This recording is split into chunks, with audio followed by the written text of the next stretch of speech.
Welcome to the Drowsy Dragon and to this Mythic Plus dungeon guide for Magister's Terrace in Midnight Season 1. This video will cover all the mechanics of the trash mobs and all the bosses that you need to be aware of. We're going to cover all the dungeons for Midnight here on the channel, so do be sure to subscribe and stay tuned for those upcoming videos. Thank you. This dungeon has received a complete revamp from its Burning Crusade version, so we have all new trash and bosses to contend with.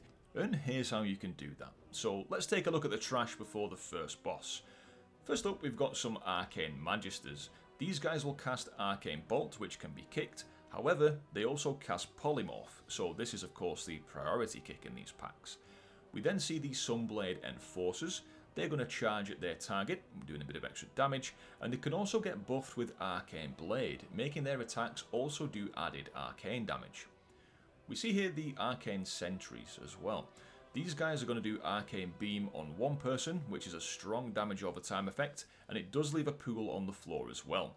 This will need some spot healing or personal defensives to handle this.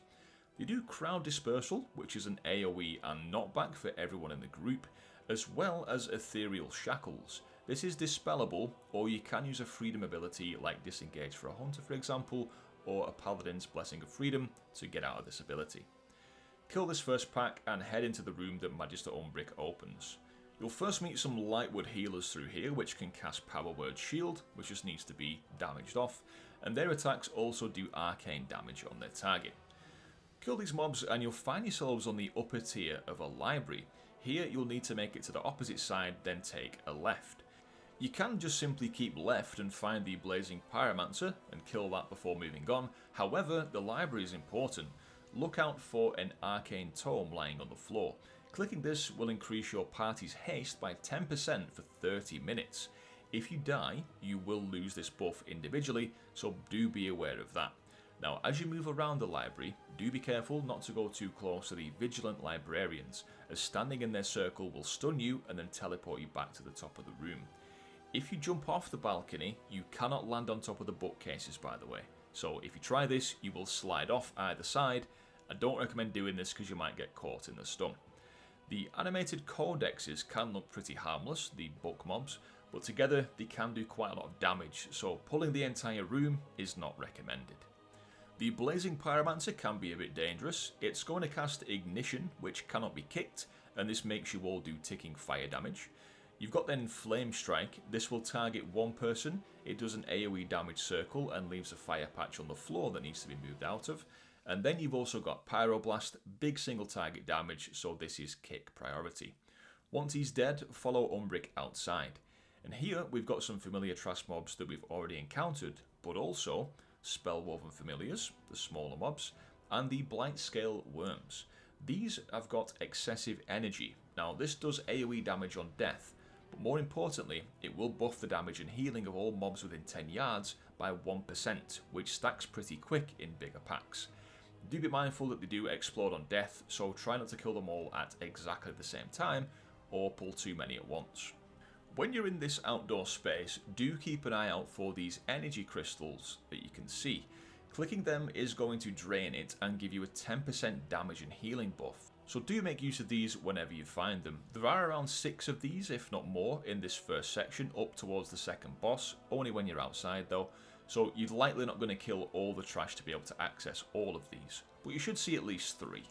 You now find yourself in the first boss room. I do recommend clearing both sides on this, as there is a knockback and some other area denial on this boss. So clear both left and right sections if you want to be super safe. You do find these energy crystals here in the side rooms that can also be used during the boss fight, or click them just before, especially if you're going to use Lust on this guy. So boss number 1 is the Arcanotron Custos. Tank mechanic here is Repulsing Slam. It will hit the tank with a hard ability and then knock them backwards, so do be careful where this aims you. You've also got Ethereal Shackles that will go out on the group, slowing move speed down, which can be dispelled. Arcane Expulsion is also an AoE damage and knockback for the group, which will also drop puddles on the floor.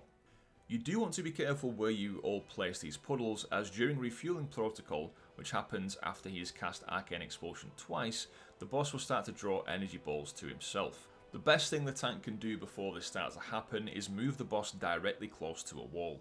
That will then cover one side, so the balls can only spawn from the open areas on the opposite sides. This will make it easier for you all to soak the balls. You must soak the balls as best you can, because if an orb makes it to the boss, it does AoE damage to the group, but also buffs the boss's damage by 20%. So intercept the balls as best you can so the boss cannot absorb them. Remember that when a ball touches you, it will also damage you and drop a puddle, and it puts a damage over time effect on you as well. So don't just have one person doing this, do share them throughout the group to spread the damage out a little bit. And that is basically that first boss done. On the way to the second boss, we get one new trash mob, as well as some of the other ones we've seen before. We see the Runic Spellbreakers. Now, these will cast Runic Glaive. This is going to hit somebody in the party and leave a magic damage over time effect on them. They also cast Shield Slam. Now, this looks like an Arcane frontal line ability to dodge with multiple circles. Just make sure you're not stood in this when it goes off. That brings us to boss number 2, Seranel Sunlash.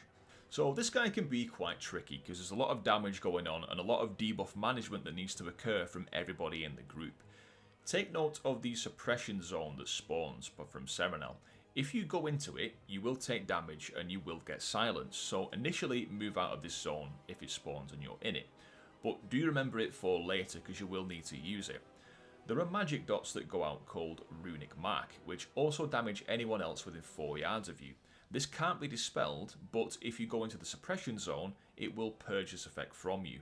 Now that isn't all good, by the way, because when a player does do this, it will make you fire out arcane missiles towards other people. If anyone gets hit by those, they will be silenced and be pacified for a few seconds.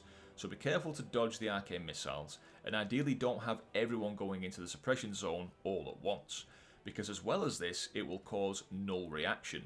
This does damage to your party and slows them down by 25%. So if 4 of you go in there, you're going to be stood still. What you really need to do here is a rotation of your party dipping in and out to remove their debuff so that the damage doesn't get too unmanageable for your healer. However, it does get spicy when he casts Wave of Silence. For this mechanic, you do need to get into the suppression zone, otherwise it will deal big damage to you and pacify you for 8 seconds. So everyone do dip into the zone when that cast goes off. Tanks, be careful when Seranel casts Hastening Ward, because this will give him 100% attack speed and he will also deal more arcane damage on his hits for 15 seconds. So quite a spicy boss there. Healers, good luck. DPS and tank, help your healer out as best as possible. Once boss number 2 is down, run up the ramps either side, everybody in the party, and help Umbric channel the Cynosure. This starts the midnight phase of this dungeon, so we basically go back the way we just came, but we now have all void mobs to deal with, and 2 void bosses. The new trash mobs that we see now in this section are the Voidlings. These are small trash adds whose melee attacks do additional shadow damage. We also see the Hollow Soul Shredders. These are going to teleport behind a player and do a cleave attack, and we've got Celestial Drifters as well, which are not too deadly by themselves. The Dreadful Voidwalkers cast kickable Shadow Bolts, and then once you've killed some of these guys and made it outside, we have to dodge the continuous floor puddles created by the Void Portals, and we also see some Void Terrors for the first time. These mobs will cast Terror Wave, which will fear your entire group, so do make sure this gets kicked. And we've also got these Shadow Rift Void Callers, who are going to cast Call of the Void and summon the little mini guys. They then cast Consuming Shadows, doing group AoE damage, and it will heal the Void Caller if the small adds are still alive. So nuke those adds, tank pick them up when they spawn, and DPS just nuke the adds down, and the healer can deal with the AoE damage. Void infused Bright Scales are now present, so this time when these little worm mobs die, they're going to cause Volatile Infusion, which increases the damage that you take, stacking by up to 1% per mob killed. So again, this can get pretty nasty. Another big guy that we see are the Devouring Tyrants, big juiced up Voidwalkers. These will do Devouring Strike, which is a big hit on your tank, and they cast it quite frequently, so this should be priority target before it overwhelms your tank and healer. They will also put Void Bomb on a player, which does damage when it erupts to everybody nearby. It's also then going to increase the damage done by 15%, but apply a big healing absorb on its target. Now, moving into the next room, you just need to clear the pack at the back to cause the boss to spawn. However, I do recommend clearing the whole room here, so you've got plenty of room to safely deal with the third boss. Boss number 3 is Gemellus, or Gemellus, depending on however you want to say that. When the fight begins, and again at 50% HP, the boss will cast Triplicate, so eventually you will have 5 of these jellyfish floating around, 3 to begin with. These jellyfish do all share a health pool, so spread damage is really good here. Classes like Affliction Warlock, you're going to have a great time. One ability they use is Cosmic Sting, which lasts 4 seconds and drops a puddle on expiration, so try not to make the room too messy with these. You will notice that the jellyfish will occasionally cast Neural Link on players, and you will get an arrow pointing to one of the jellyfish that you are currently linked with. You gain an Absorb Shield when they cast this, and you will take 20% more damage while the effect holds. So to break this, what you need to do is follow the arrow to the jellyfish that you are linked with, run into it, and that will break the link, removing the Absorb Shield. So for Neural Link, do touch the jellyfish. For Astral Grasp, it's the opposite. Do not touch the jellyfish. You want to run against the pull, as it will hurt a lot if you do touch the boss. And there's also some steady magic damage during this ability, so use movement speed abilities for the pull and personals to help out your healer. When the boss does triplicate a second time, don't worry, the mechanics stay exactly the same, so continue to break the neural link by touching your linked mob and run against the Astral Grasp, and then you'll get the boss down. Once Gemellus is dead, you head up some spiral hallways and deal with the trash mobs that we've already seen. So nothing new here to learn about the different trash mobs, just continue to deal with those and make your way up to the very top of Magister's Terrace. If you are good for trash count, you can avoid pulling the mobs in the middle of the spiral stairway bit. Just make sure you really hug that wall on the left nice and tight so you don't accidentally pull those mobs, and be mindful of the classic pets that like to pull extra things. Just before the last boss, we get the Shadow Rift Voidcaller and the Devouring Tyrant, a tricky duo of mobs.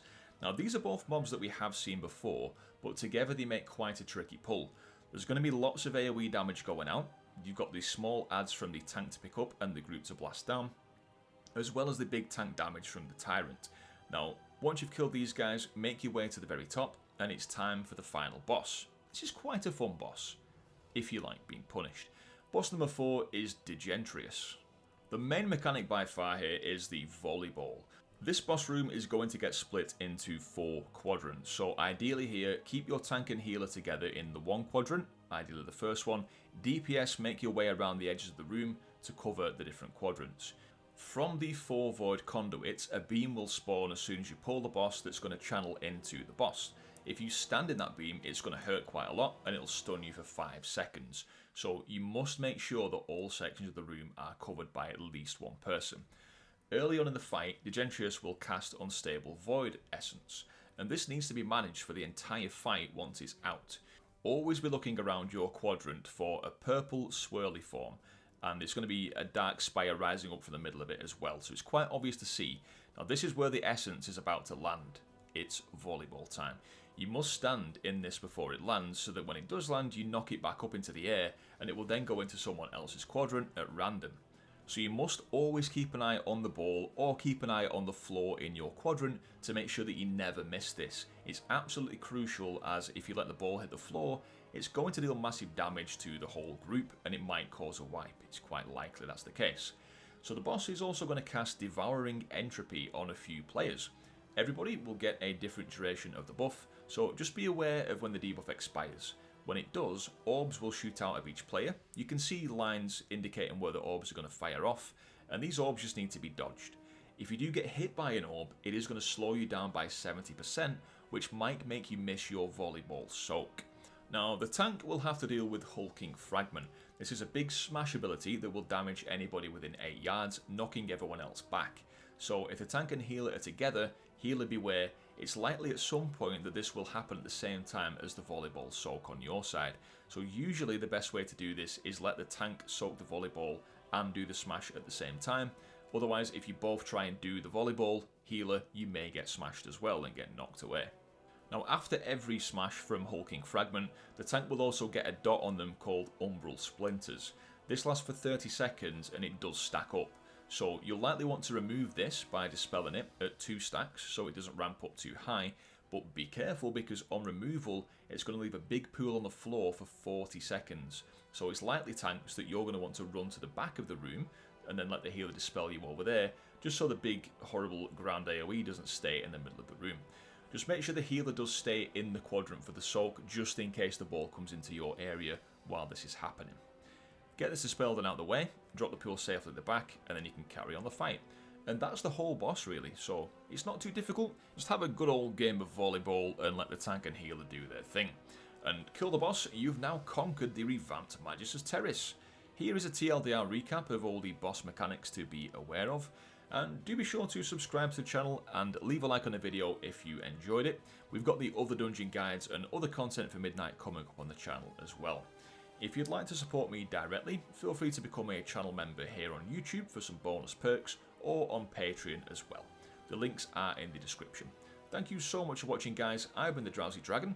Good luck in your dungeon runs, and I'll catch you next time. Cheers.